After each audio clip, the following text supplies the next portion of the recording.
1.3 article है velocity of fluid at a point. कल यही किया था, एक बार दोबारा रिपीट कर रहे हैं। Suppose that at a time t the fluid particle is at that point p having the position vector r। क्या फाइंड आउट करनी है? Velocity of a fluid at a point. Velocity find out करनी है fluid की किसी एक point के ऊपर। तो क्या ले लिया, p कोई भी पॉइंट है, p x y z t time के ऊपर। इनिशियल टाइम क्या है? t।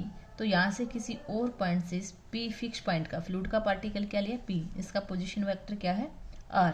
तो आफ्टर टाइम डेल्टा t, अगर हम टाइम के अंदर कुछ चेंज करते हैं तो यहाँ से कुछ टाइम के बाद जो फ्लूइड पार्टिकल है p कहाँ पर स्टैंड कर गया? r के पॉइंट के ऊपर। तो यहाँ से पोजीशन चेंज होगी। पोजीशन सपोज कितनी चेंज होगी? Delta r। टाइम क्या लिया हमने? Delta t। कि in time change of time delta t position vector भी किस में चेंज हो गया? r plus delta r। तो वो पोजीशन वेक्टर क्या ले लिया यहाँ से? r plus del r। तो ये पोजीशन था कि p fluid particle fix point ये ले रखा था। After time t plus delta t कहाँ पर पहुंच गया? क्यू के ऊपर। तो अब हमें इसकी क्या फाइंड आउट करनी है? वेलोसिटी। वेलोसिटी क्या होगी? Rate of change of displacement with respect to time. तो यहाँ से क्यू, या कह लो कि आपके पास क्या बनेगा?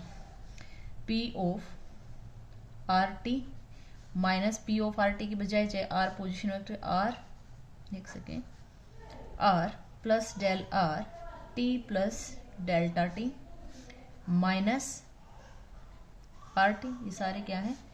वेक्टर आपके पास पोजिशन वेक्टर टाइम के ऊपर नहीं आएगी। तो यहाँ से क्या बनेगा? आर प्लस डेल आर किस में? रेट ऑफ चेंज पोजिशन में किसके विद रिस्पेक्ट टू आया? टाइम की, with respect to time T. तो यहाँ से क्या बच जाएगा?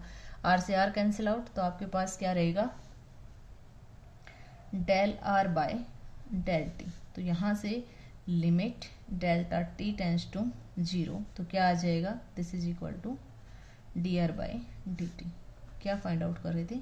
क्यू। तो क्यू जो वेलोसिटी वेक्टर है वो किसके इक्वल आ गया? D R by D T. तो यहाँ से आपके पास क्या आ गया? ये चीज फाइंड आउट की, इसे मैं कल भी किया था कि आपके पास क्यू क्या आ जाएगा? Position vector R plus del R minus R जो पोजीशन थी। तो इसने टी टाइम को नहीं लिया क्योंकि टाइम में चेंज था, सिर्फ पोजीशन ले रखी है। तो आपकी मर्जी है, दोनों लेके चल सकते हो। Del R by del T D by D T. तो यहाँ से where the limit is assumed to be exist uniquely. Clearly Q is in general depend on both R and T. क्योंकि पोजीशन आपके पास क्या? पार्टिकल की position किसके ऊपर डिपेंड कर रही है? टाइम और पोजीशन दोनों के ऊपर। क्योंकि जैसे टाइम चेंज हुआ ऐसे ही पोजीशन भी चेंज होगी। तो इसका मतलब वेलोसिटी किसके ऊपर डिपेंड है? टाइम के ऊपर भी डिपेंड और पोजीशन के ऊपर भी डिपेंड है। तो इसलिए Q depend on both R and T. तो क्यू क्या आ गया? किसका फंक्शन हो गया? आर और टी का। आर किसके इक्वल है? एक्स वाई जेड के। तो ये लिख दिया यहाँ से। तो सपोज, अब क्या सपोज कर लिया? क्यू किस फॉर्म के अंदर है? U I plus V J plus W K. Coordinate R तो क्या है? X Y Z. क्यू किसका मान है? एक्स। अबाउट एक्स एक्सिस क्या मान ली? Q velocity. About Y axis V velocity. Z axis W velocity. और टोटल की वेलोसिटी क्या ले ली?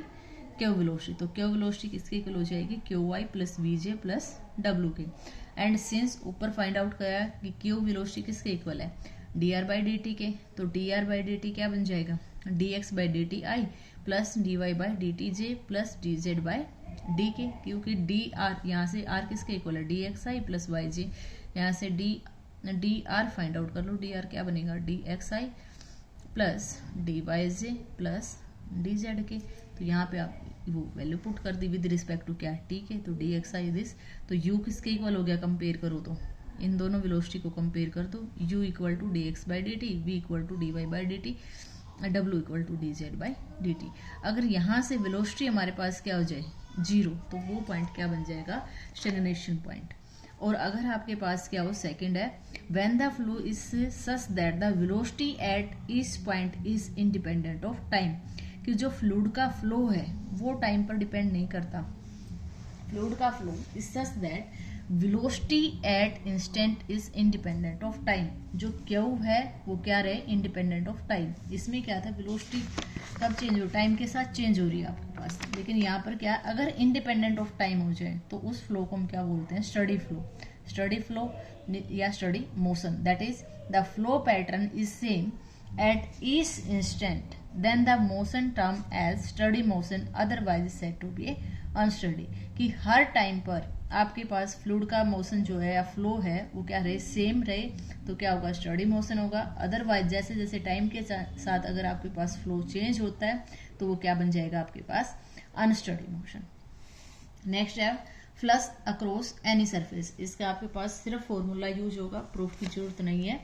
The flux that is the rate of flow across any surface as defined by the integral. ये flux का जहाँ भी यूज होगा ये सिर्फ फॉर्मूला यूज होगा कि with respect to integral with surface rho into Q dot and D S. क्यों रो क्या है, यहाँ पे डेंसिटी फंक्शन है, क्या वेलोसिटी है, तो यहाँ से टोटल क्यू डॉट एन क्या बनेगी, नॉर्मल वेलोसिटी, डी एस क्या है, सरफेस एरिया। तो यहाँ से किसके इक्वल है, flux density into normal velocity into surface area. अब नेक्स्ट टू मेथड्स हैं, Euler method, Lagrangian method. Euler को बोल देते हैं हम लोकल रेट और इसको बोल देते हैं हम टोटल रेट ऑफ चेंज। तो फर्स्ट फाइंड आउट करना है आइलर मेथड। आइलर मेथड में क्या करेंगे, हम कोई भी एक फिक्स पॉइंट लेंगे। आइलर मेथड में क्या लिया कि सपोज कर लिया कि फ्लूइड का क्या हो रहा है, फ्लो हो रहा है। अब फ्लूइड के जो पार्टिकल है उनमें से कोई भी एक पॉइंट P हमने फिक्स कर लिया, P पॉइंट ले लिया XYZ। तो P पॉइंट के अंदर अगर हम आफ्टर टाइम T देखें, आफ्टर टाइम T यानी डेल्टा T चेंज होने के बाद अगर देखें तो आपके पास फ्लूइड पार्टिकल क्या रहेगा, सेम रहेगा। तब आपके पास क्या फाइंड आउट करना है हमने, लोकल रेट ऑफ चेंज। तो यहाँ से क्या हो जाएगा, वही लिखा है इसने, in this method we fix a point in the space occupied by the fluid and the observation is made of whatever change of velocity, density, pressure etcetera take place at that point. यानी क्या किया कि आपके पास fluid का flow हो रहा है, fluid के फ्लो के अंदर एक पॉइंट P फिक्स कर लिया और उस फिक्स पॉइंट की ऑब्जर्वेशन करनी है कि इसकी डेंसिटी में, वेलोसिटी में और प्रेशर में क्या चेंज होगा, सिर्फ इसको ऑब्जर्व करना है। तो इसकी ऑब्जर्वेशन के लिए इसका टाइम चेंज किया कि अगर मान लो आफ्टर डेल्टा T टाइम हम इसको चेक करते हैं तो इसकी पोजीशन क्या होगी और इसकी वेलोसिटी, प्रेशर में क्या चेंज होगा। तो आफ्टर डेल्टा T तो इसकी पोजीशन भी क्या होगी, सेम पोजीशन होगी, एंड जो वेलोसिटी डेंसिटी है वो भी क्या होगा, सेम होगा। और इसमें क्या है, जो बाकी फ्लूइड पार्टिकल है वो भी इससे पास आउट होंगे। फिक्स ये पार्टिकल यहाँ पे होगा लेकिन जो बाकी फ्लूइड पार्टिकल है वो भी इसी से पास होंगे। Then pass through it if P X Y Z is the point under reference then X Y Z do not depend upon the time parameter T, क्योंकि time after time T plus delta T भी क्या रहेगा, P X Y Z fix रहेगा। Point हमने fix ले लिया, चाहे time T plus delta T हो, चाहे 2 डेल्टा T हो, जो पॉइंट हमने फिक्स किया वो वही रहेगा। तो इसका मतलब does not depend on the time T, therefore X Y Z do not exist with respect, यानी that means dot derivative with respect to time. तो main with respect to time हमें क्या निकालना है, डेरिवेटिव, क्योंकि क्या है, इंडिपेंडेंट ऑफ टाइम है। इंडिपेंडेंट ऑफ टाइम है तो आपके पास क्या बनेगा, derivative with respect to time. तो अब P X Y Z को फॉर्म में लिख लिया F of X Y Z T, जो इनिशियल टाइम है। आपकी मर्जी, इसको P X Y Z भी ले सकते हो, P X Y Z जो इनिशियल पॉइंट था एट द टाइम T के ऊपर।